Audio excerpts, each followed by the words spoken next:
کوئی اور بھی معنی کو جانتا ہے؟ تو میرے اور آپ کے امام مسکرا کے فرماتے ہیں ساسا بن سوہان تو نے یہ قرآن کی آیت نہیں پڑھی سما اور رسم الکتاب الذین اصطفینا من عبادنا کہ ہم نے اپنے بندوں میں سے جن کو چن لیا ہے اس کو اس کتاب کا وارث بنایا ہے.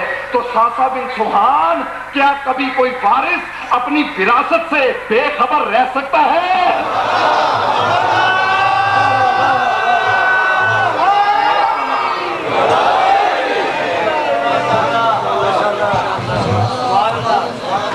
مولا کو سلام تمہارا لگے کاش لو وجد تو حمل تاہل کاش علی کسی ظرف کو ایسا پاتا کہ دنیا مجھ سے سوال کرتی اور ابو طالب کا بیٹا سمندر بہا دیتا انہیں. قبلہ دنیا نے آل محمد سے فائدہ نہیں اٹھایا. اللہ نے ان کو مخلوق کی ہدایت کے لیے بھیجا تھا اور کائنات کے علوم کا مالک بنا کر بھیجا تھا. لیکن امت نے جہالت کی حد کر دی. بھائی زمان حقیقت کو سن مولا تجھے زندگی دے. مولا علی سے مسئلہ کیا پوچھا جاتا تھا یا علی بکری نے ایک بچہ دیا ہے جس کے بارے میں یہ پتہ نہیں چل رہا کہ وہ بکری ہے یا کتا ہے. توجہ فرما رہے ہیں میرے اور آپ کے امام مسجد کوفہ کے منبر پہ بیٹھ کے جب فرماتے تھے نا سلونی قبل ان تفقدونی تو بجائے اس کے امام سے کوئی سوال پوچھا جاتا ان بدبختوں نے کئی دن کی محنت کے بعد نکلا ایک بے بنیاد مسئلہ تھا کہ آج علی کو ایسے چکر میں ڈالیں گے علی اس مسئلے کا جواب دے ہی نہیں سکے گا. ادھر میرے مولا نے سلونی کا دعویٰ کیا ایک بدبخت خارجی بیچ میں سے کھڑا ہوا کہنے لگا یا علی بکری نے ایک بچہ دیا ہے جس کے بارے میں یہ معلوم نہیں ہوتا کہ وہ بکری ہے یا کتا ہے.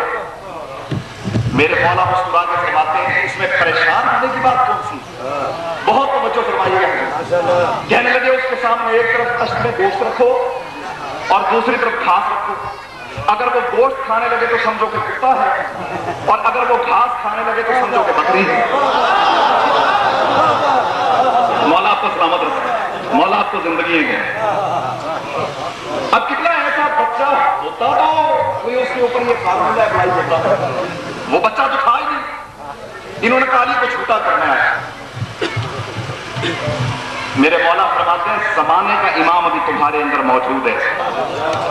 فرماتے ہیں اگر ابھی بھی تمہیں معلوم نہیں ہو رہا تو جاؤ اور اس کے سامنے جا کے پانی رکھو. اگر وہ گھونٹ بھر بھر کے پانی پیے تو سمجھو کہ بکری ہے اور اگر وہ زبان سے چاٹ کے پانی پیے تو سمجھو کہ کتا ہے. مولا آپ کو سلامت رکھے.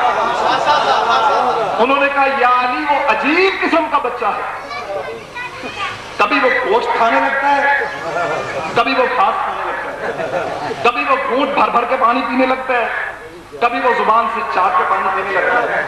ان کا خیال تھا کہ اب علی عاجز آ جائیں گے لیکن جو دنیا کے علوم سے عاجز آ جائے وہ حجت خدا نہیں ہوتا.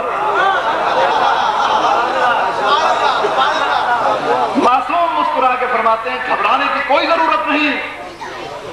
جب وہ بولے تو دیکھو اگر وہ بکری کی طرح مین منائے تو سمجھو کہ بکری ہے اور اگر کتے کسی آواز نکالے تو سمجھو کہ کتا ہے. کہنے لگے یا علی کیا کریں کبھی وہ بکری کی طرح مین منانے لگتا ہے کبھی کتے کی طرح بھونکنے لگتا ہے.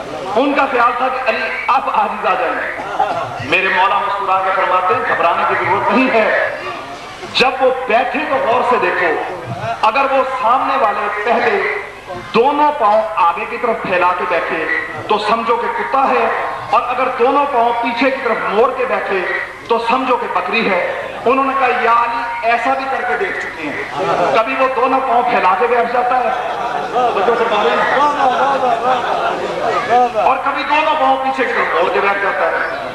یا علی کیسے پتا چلے کہ یہ بکری ہے یا کتا ہے؟ خدا کی قسم کائنات کے امام کے چہرے مبارک پہ جلال آ گیا اور دیکھ کے فرماتے ہیں علی کے علم کا امتحان لے کے اپنے ناپاک شجروں کا اشتہار بننے والے جاہلوں کی اولادوں اب تمہیں ابو طالب کا بیٹا اس مسئلے کا ایسا جواب دے گا کہ قیامت تک تمہاری نسلوں میں سے بھی کوئی آل محمد کے علم کا امتحان نہیں لے گا. فرماتے ہیں جاؤ اور اس بکری کے بچے کو جا کے ذبح کر دو اور اس کا پیٹ چاک کر کے دیکھو، اگر اس میں سے اوجری نکلے تو سمجھو کہ بکری ہے، اور اگر اس میں سے انتڑیاں نکلیں تو سمجھو کہ کتا ہے۔ اب کیسے کیسے یعنی پیٹ چاک کر کے دیکھ چکے ہیں، کبھی اس میں سے اوجری نکلتی ہے اور کبھی اس میں سے